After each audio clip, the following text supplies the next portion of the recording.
माँ का जब बुलावा आता है तो बिल्कुल ऐसा ही माँ का बुलावा आता है, बिना कोई तैयारी का, बिना कुछ कोई प्रोग्राम का। सडन मतलब मेरा प्रोग्राम बना है। रात में मैंने टिकट देखी और मुझे कंफर्म टिकट मिल गई और रात के 2 बजे मैंने टिकट किया और अगले दिन मैं आ गई और बिल्कुल अकेले माँ के दरबार में। तो बहुत अच्छी ये फीलिंग है कि माँ ने बुलाया है और फाइनली मैं पहुँच गई हूँ माँ के दरबार में। है माय डियर फ्रेंड, जैसा कि हम इंडियन मानते हैं कि जब तक बुलावा नहीं आएगा तब तक जाना नहीं होगा, तो इसी नोट पे मेरा भी माँ के दरबार से एकदम से अचानक सडन बुलावा आया और मैंने मालवा एक्सप्रेस में तत्काल में टिकट लेकर के डायरेक्ट मैं कटरा आ गई। यहाँ आते ही मैंने अपनी RFID इशू कराई, जो कि बहुत ही इम्पोर्टेंट है। आज का जो रूल है उसके अनुसार बिना RFID इशू कराए आप माँ के दर्शन को नहीं जा सकते हो। और मैं आ गई हूँ कटरा और अब मैं निकल पड़ी हूँ माँ के दर्शन के लिए।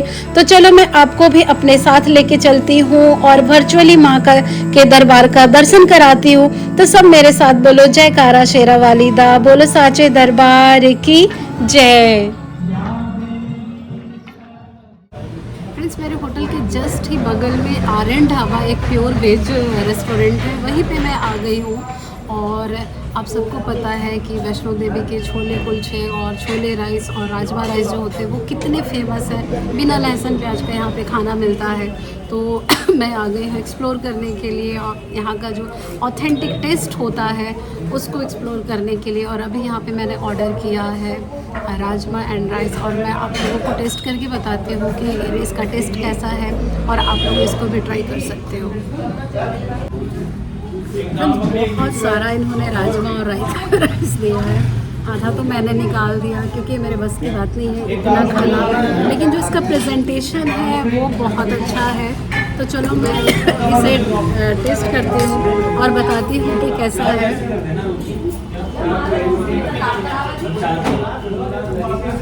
टेस्ट बहुत ही अच्छा है, बिना लहसुन प्याज का बहुत ही ऑथेंटिक टेस्ट है।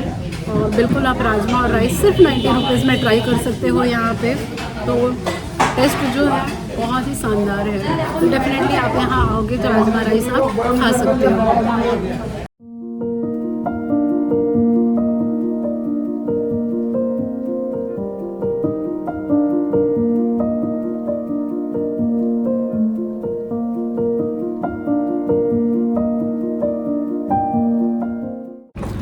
दोस्तों, लंच करने के बाद मैं निकल गई हूँ कटरा के मार्केट को एक्सप्लोर करने के लिए।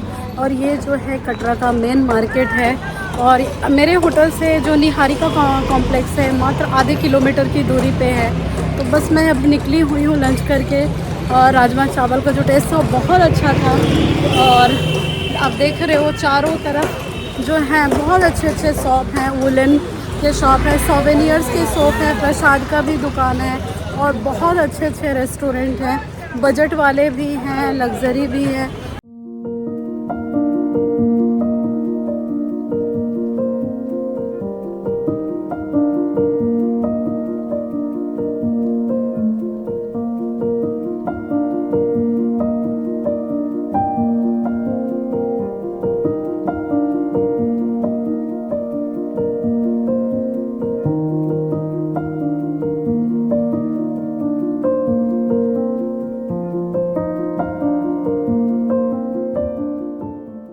दोस्तों, मैं अभी आ गई हूँ बस स्टैंड के पास और यहाँ पे आपको बहुत सारे बजट होटल मिल जाएंगे।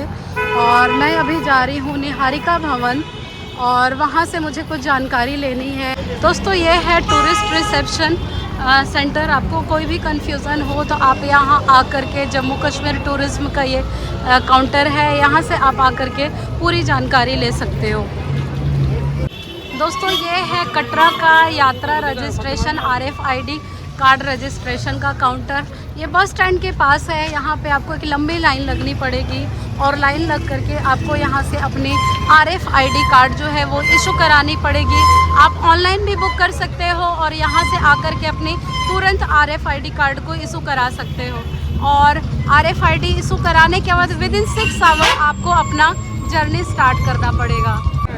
दोस्तों, अभी मैं आ गई हूँ बस स्टैंड और बस स्टैंड के पास ही जो है वो निहारिका कॉम्प्लेक्स है। और आपको जो भी ये हेलीकॉप्टर बुक करना है या फिर ये ई रिक्शा बुक करना है तो वो यही निहारिका कॉम्प्लेक्स से ही बुक होता है। ऑनलाइन भी इसकी बुकिंग होती है और हेलीकॉप्टर के लिए आपको 1800 समथिंग पे करना है। तो चलो मैं अभी चलती हूँ निहारिका कॉम्प्लेक्स और आप लोगों को बताती हूँ कि आप लोगों को यहाँ पे निहारिका कॉम्प्लेक्स जो बिल्कुल जो है ये बस स्टैंड के पास ही लगा हुआ है। तो चलो मैं आप लोगों को निहारिका कॉम्प्लेक्स लेकर के चलती हूँ।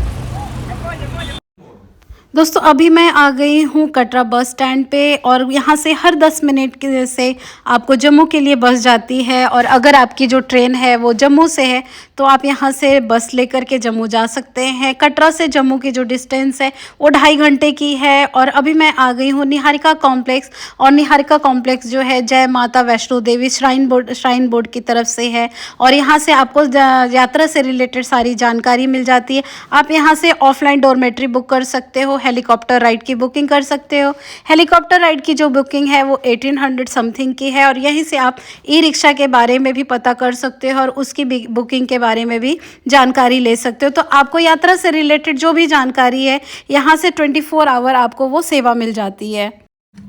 दोस्तों जैसा कि आप देख रहे हो मैं बिल्कुल पूरी तरीके से तैयार हूँ माता रानी के दर्शन के लिए। और मेरी जो RFID कार्ड है वो भी इशू हो गई है।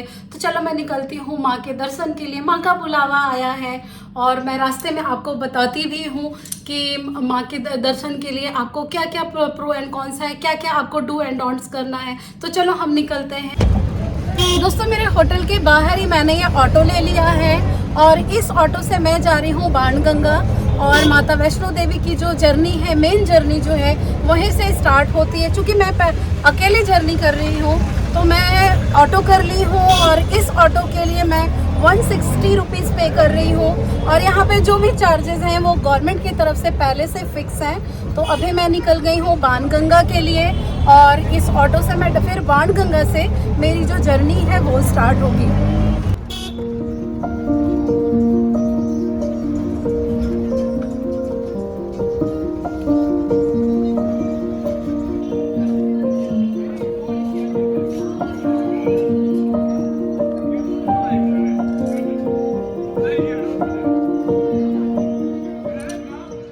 दोस्तों ये है मेरी RFID कार्ड, इसे मैंने इशू करवा लिया है, वहीं से काउंटर से करवाया है। एक चीज़ आप ध्यान रखना कि RFID कार्ड जो है ये 6 आवर्स के लिए बस वैलिड होता है। और आप ये जो RFID कार्ड है आप जैसे इशू करवाते हो विदिन 6 आवर्स के अंदर आपको अपनी यात्रा स्टार्ट करनी पड़ती है। और मैं आ गई हूँ अभी फ्रिस्किंग पॉइंट और आपका जो मेन यात्रा है माता रानी के दरबार में जाने का ये यही फ्रिस्किंग पॉइंट से आपकी यात्रा शुरू होती है। दोस्तों मैं ये यात्रा पैदल करने वाली हूँ तो यही स्टार्टिंग में फ्रिस्किंग पॉइंट से मैंने ये छड़ी जैसी कुछ ले ली है और इसका मैंने 10 रुपीज़ पे किया है। तो चलो हम यहाँ से फ्रिस्किंग पॉइंट के आगे से हम हमारी यात्रा को स्टार्ट करते हैं। और ये बहुत ही कंफर्टेबल है, इससे थोड़ी सी चढ़ाई चढ़ने में जो है ना वो आसानी होगी।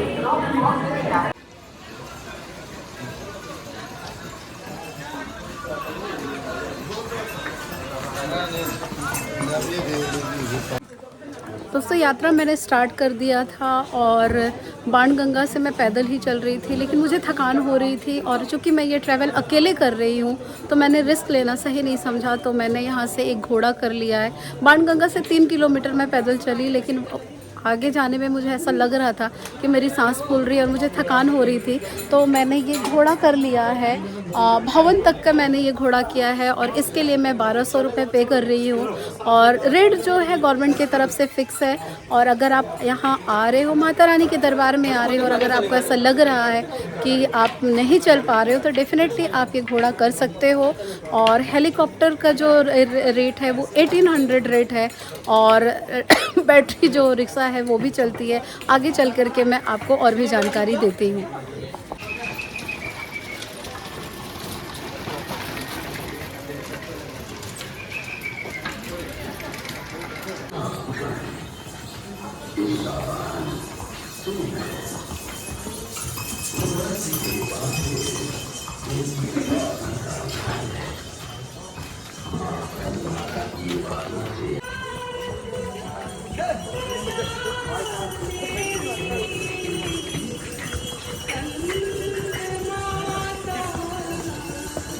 दोस्तों चलते चलते अब हम आ गए हैं अर्थ कुमारी, और आप ठीक मेरे पीछे देखोगे ये है अर्थ कुमारी, और यहाँ से मैं आगे बढ़ रही हूँ। थोड़ी देर के लिए रुकी हुई हूँ यहाँ पे, और बस मैं अपनी यात्रा को आगे कंटिन्यू करती हूँ यहाँ से। दोस्तों अभी मैं आ गई हूँ माँ अर्ध कुमारी के भवन की तरफ, और चूँकि मैं घोड़े में यात्रा कर रही हूँ तो मैं सीधे भवन की तरफ निकल रही हूँ। लेकिन यहाँ पे लोग रुक करके माँ के गर्भगृह की दर्शन करते हैं, यहाँ प्रणाम करते हैं, तो मैं भी उतर गई हूँ। यहीं पे मैं मत्था टेक करके फिर मैं आगे सीधे माँ के भवन की तरफ आगे बढ़ रही हूँ।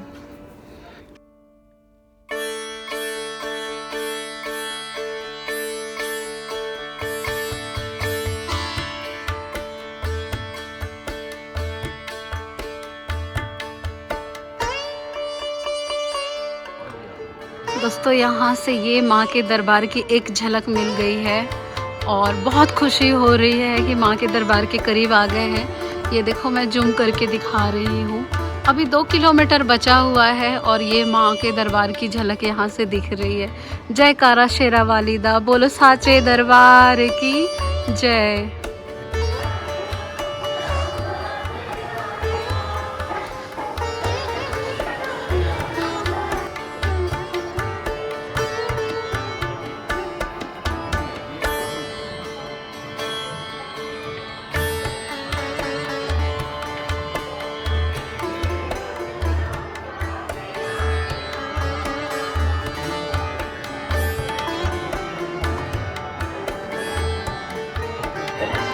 दोस्तों घोड़ा वाले ने यहीं पे उतार दिया। यहाँ से मात्र 1-1.5 किलोमीटर की दूरी है माँ के दरबार की। तो मैं उतर गई हूँ और पैदल पैदल ही यहाँ से जा रही हूँ, और यहाँ से बिल्कुल भी स्टीप रास्ता नहीं है, और वो ढलान वाला ही रास्ता है। ये देखो रास्ता कुछ ऐसा है। तो चलो मैं आपको लेके चलती हूँ अपने साथ माँ के दरबार में, और चलते हैं शेरा वाली के दरबार में। तो ये देखो श्रद्धालुओं का ये देखो भीड़, दर्शन करके ये लोग वापस आ रहे हैं।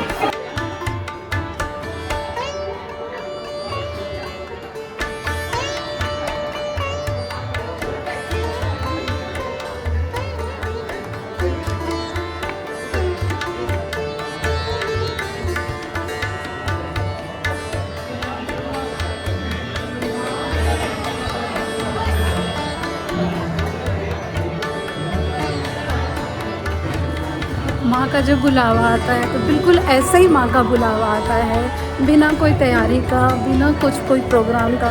सडन मतलब मेरा प्रोग्राम बना है। रात में मैंने टिकट देखी और मुझे कंफर्म टिकट मिल गई, और रात के 2 बजे मैंने टिकट किया और अगले दिन मैं आ गई, और बिल्कुल अकेले माँ के दरबार में। तो बहुत अच्छी ये फीलिंग है कि माँ ने बुलाया है, और फाइनली मैं पहुँच गई हूँ माँ के दरबार में।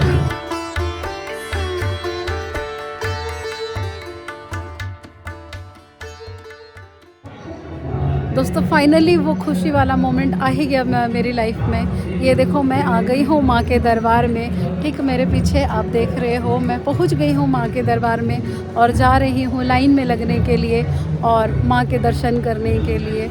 चलो मैं आप लोगों को भी अपने साथ लेकर के चलती हूँ माँ के दरबार में, और वर्चुअली मैं आप लोगों को टूर कराती हूँ। आप सब जानते हो वहाँ कैमरा अलाउड नहीं है, लॉकर रूम में मुझे सब कुछ जमा करना होगा।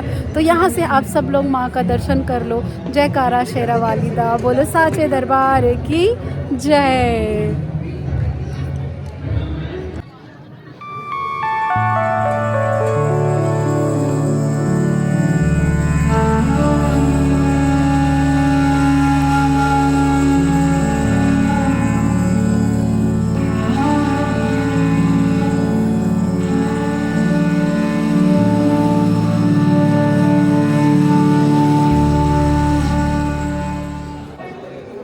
दोस्तों बहुत ही अच्छे से, बहुत ही सुंदर से माँ का दर्शन हो गया, और प्राचीन गुफा का मैंने दर्शन किया। बहुत सालों के बाद मैं वैष्णो देवी आई हूँ, और जब मैं अंदर गई, गुफा में गई, पैरों में ठंडे ठंडे पानी आया, और मतलब बहुत अच्छी फीलिंग आई मुझे।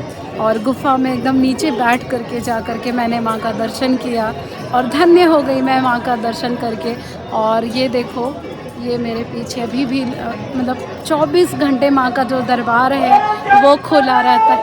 साल जय, मेरा दर्शन हो गया। अभी भी लोग, बहुत सारे लोग लाइन में, और 24 घंटे माँ का दरबार खुला रहता है। बहुत अच्छा लगता है दोस्तों। तो फाइनली मैंने दर्शन कर लिया माँ का, और मैं बैठी हुई हूँ, थोड़ी देर बैठूँगी, आराम करूँगी और थोड़ा सा मतलब उजाला हो जाए, उसके बाद फिर मैं नीचे उतरना शुरू करूँगी।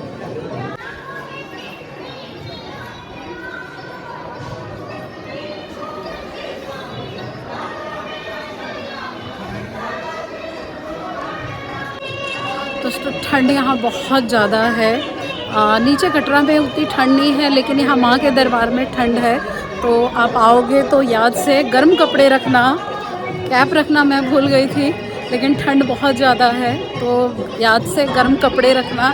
4 बज गए हैं, सुबह के 4 बज रहे हैं और मैं थोड़ा नीचे उतर रही हूँ। थोड़ा चाय पीने का मन कर रहा है, तो चाय पी के और थोड़ा उजाला हो जाए, थोड़ी रोशनी आ जाए, फिर मैं उतरना शुरू करूँगी।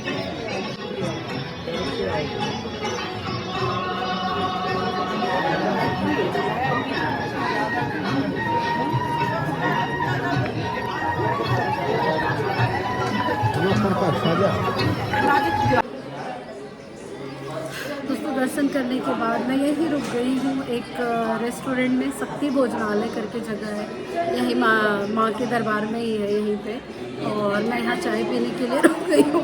खांसी बहुत ज़्यादा खांसी हो रही है, तो थोड़ा सा चाय पीना ज़रूरी है अभी। और यहीं पे मैं रुकूँगी थोड़ी देर, चाय पीने के बाद फिर मैं वापस नीचे उतर जाऊँगी।